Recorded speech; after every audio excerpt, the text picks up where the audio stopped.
All right, everybody. I'm about to head to an event, and I'm going to take my a6400 with me to do some further testing. I've had this camera for, I guess, about 3 weeks now, and I have not been able to use it very much because basically I've been just going to work and going home, and I don't know. I don't really enjoy taking pictures at home, so I kind of rely on these types of events to get me out and try out this camera. So we'll see how it goes. Okay, I'm here at the event center. I'm about to head in. I just wanted to take a minute and say that there is another autofocus test video coming. I swear it's coming. It's taking me a little bit of time to just sit down and record that video. So we're going to run a different test today. I've been thinking about getting a fast prime for this camera, and I am trying to decide between the Sigma 16mm 1.4 and the Sony 35mm 1.8. So what I thought I would do is I would try and shoot pictures with just the 35mm focal length today using this kit zoom that I have.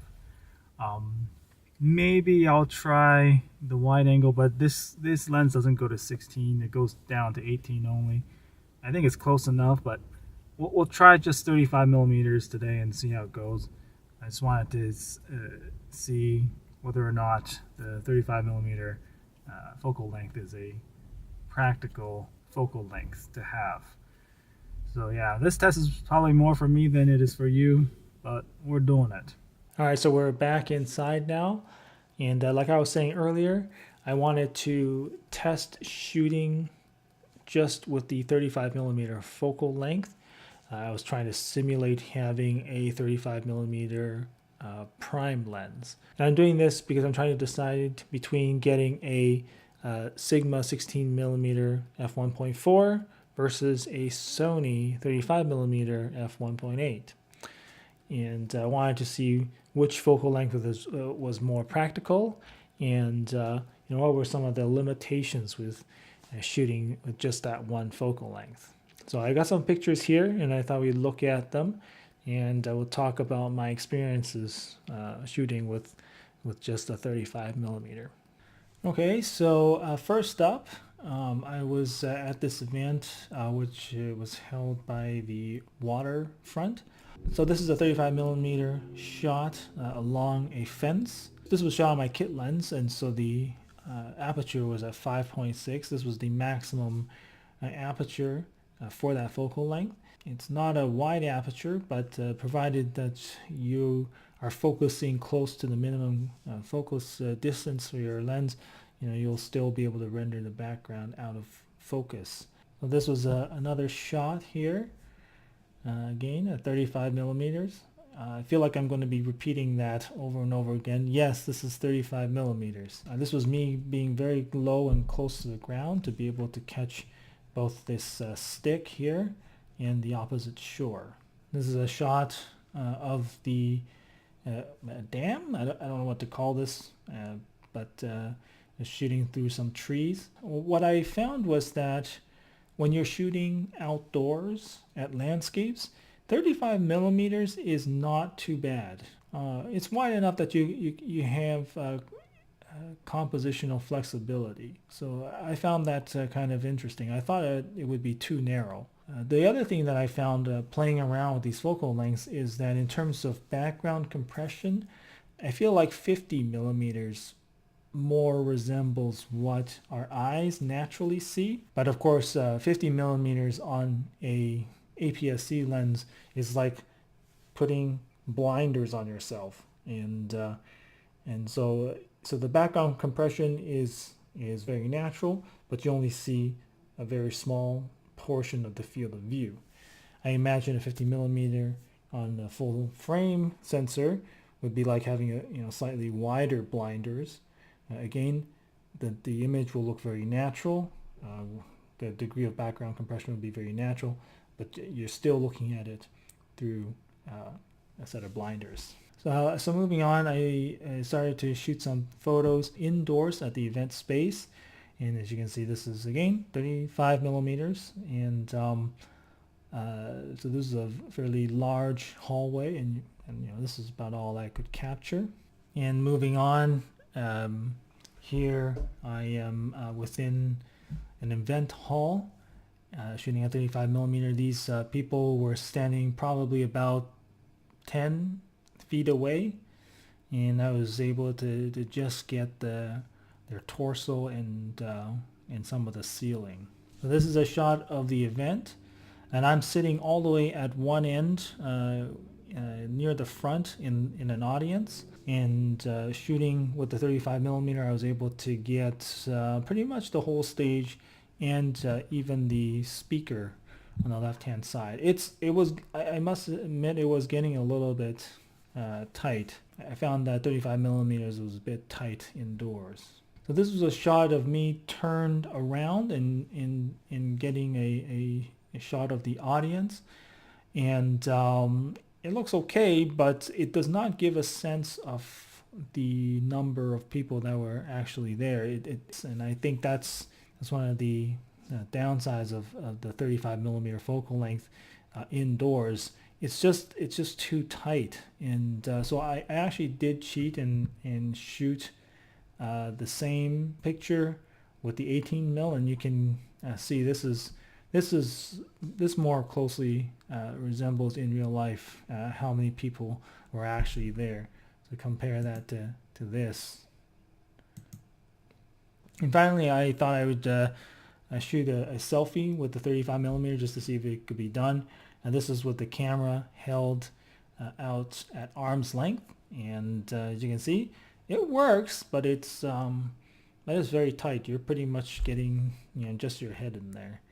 Okay, so that does it for the sample photos, and just to summarize, my thoughts are that with the 35 millimeter outdoors, if you're on a vacation shooting landscapes, 35 millimeter is pretty good. It's not too narrow, and also gives you a more realistic kind of a background compression compared to wider lenses like a 16 millimeter. That's one of the things I always found with my other camera. I found that when I was shooting landscapes fully wide at 16 millimeters, it tended to make everything look really small. All the distant objects looked really, really small. And if you had a subject like a family member standing in front of some a piece of scenery or landscape, it tended to make the landscape seem very insignificant. If you have a person standing in front of the Grand Canyon at 16 millimeters, the Grand Canyon doesn't look that grand. Whereas with my 85 millimeter, even though it was very difficult to get the subject and the background all into such a tight frame, when you do get it in, though, it can look really nice. For example, I have a picture that I'll probably overlay right now. You can actually see that the mountain behind the subject looks big, as it should. So there it is. I think that the 35 millimeter focal length is pretty practical. And after testing it today, I would say that there's a high likelihood I will get the 35 millimeter f1.8 because it seems to be a very good travel lens, because it's good for landscapes, which is typically what I shoot when I'm vacationing or traveling. It's also close enough to that 50 millimeter range where it can render portraits in a somewhat pleasing manner compared to a fully wide angle lens. But I think what I'm going to do is I'm going to do another test shooting at just 16 millimeters and seeing what my experience is like with that one.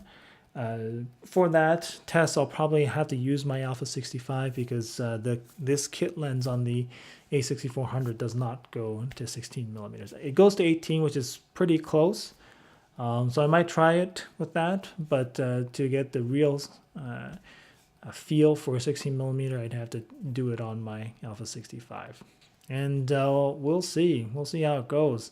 I mean, I could just get both lenses, the 16 millimeter and the 35 millimeters, but that's just so much money, and I can't at this point justify spending that much.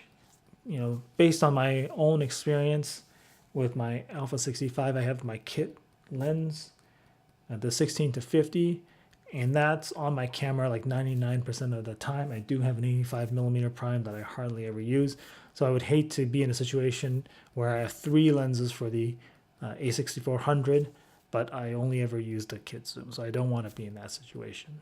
I will say that a potential pro for getting the 16 millimeter lens is that you can use clear image zoom and punch into 32 millimeters. So it'll kind of function like a 35 millimeter fast prime. However, it is a digital crop, so it doesn't render backgrounds the same. You don't have the same background compression. Whether that's that important is hard to say, but there is that added flexibility when you get a 16 millimeter. Something that I have noticed though is that when you use clear image zoom, your autofocus modes and autofocus areas are much more limited. So I'm not sure why that is, but the a6400 doesn't let you choose all the different autofocus areas when you're using clear image zoom. Actually, I'll cover that maybe in a separate video. This video is getting a little bit too long. All right, and for any of you who are interested, I am shooting this on the a6400 with the kit lens 18 to 135 millimeter. It is set to auto white balance, and it's on picture profile 1, which I have changed to be Cine 2 with Pro Color. I am shooting at 30 frames a second, 1080p.